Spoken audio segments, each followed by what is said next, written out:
কোথায় ছিল তুমি? এতক্ষণে আসছো? আজকে আমার বিয়ে, তোমার আমাকে নিতে আসার কথা না? নিতে আসলে কেন আমাকে? আমি আমার বিয়ে থেকে পালিয়ে এসে এখানে বসে আছি, তুমি কই ছিলা?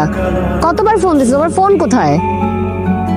ফ্লাইট হয়েছে, বুঝছি। তুমি বাসে চলো, বাবার সাথে কথা বলবা, চলো। ওয়ালেটটা আমি দিচ্ছিলাম না? সরি, আসলে আমার এক্সাম শুরু হয়ে গেছে তো, তাই তাহলে আপনার সাথে ধাক্কা লেগে গেছে।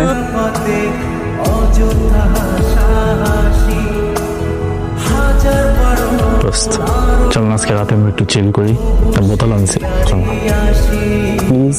চল চল চল চল চল। ফয়সাল, চুপ করে আছো কেন? কথা বলছো না? ফয়সাল, কি হয়েছে? কিছু বলবা? দেখো সকাল থেকে এরকম করতেছো, কিছু তো একটা হয়েছে, বলো। ও কি বলবে? ওর বলার কোনো মুখ থাকলে না কথা বলবে। লাবণী, তুমিও তো জানো না, গতকালকে আমার গার্লফ্রেন্ড চিনা আসছিল আমার বাসায়।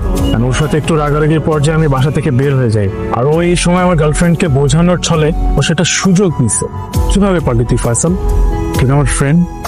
ও যা বলছে এগুলো কি সত্য? আমি সব জানি, জেনে যাওয়ার পরে তোমার মুখের উপর মিথ্যা বললা। দোস্ত, আই এম রিয়েলি সরি দোস্ত। সিয়াম আসলে আমাদের কিছু পার্সোনাল ছবি নিয়ে আমাকে ব্ল্যাকমেল করে ফয়সাল ভাইয়ের রুমে পাঠিয়েছিল। বিশ্বাস কর, ফয়সাল ভাইয়ের সাথে আমার কিচ্ছু হয় নাই। কিন্তু সিয়াম এখন কেন করবে? সিয়াম আসলে তোকে পছন্দ করে, আমাকে অনেকবার বলেছিল এই কথা। কিন্তু তুই তো জানিস আমি ওকে কত ভালোবাসি, এই জন্য কখনো ওকে ছাড়তে পারিনি। কিন্তু ফয়সাল ভাইয়ের ভালোবাসার কাছে আমার ভালোবাসা কিছুই না। তুই কি করে জানিস ফয়সাল এত ভালোবাসে? ফয়সাল ভাইয়া সেদিন আমাকে তার বেডে দেখার পর একদম পাগলের মতো বিহেভিয়ার করছিল। বারবার একটা কথাই বলছিল যে বিষয়টা অ্যাটলিস্ট তোকে জানানো দরকার। কিন্তু আমি ফয়সাল ভাইকে ভয় দেখাই, আর সেই ভয়ে সে তোকে কিছু জানায়নি।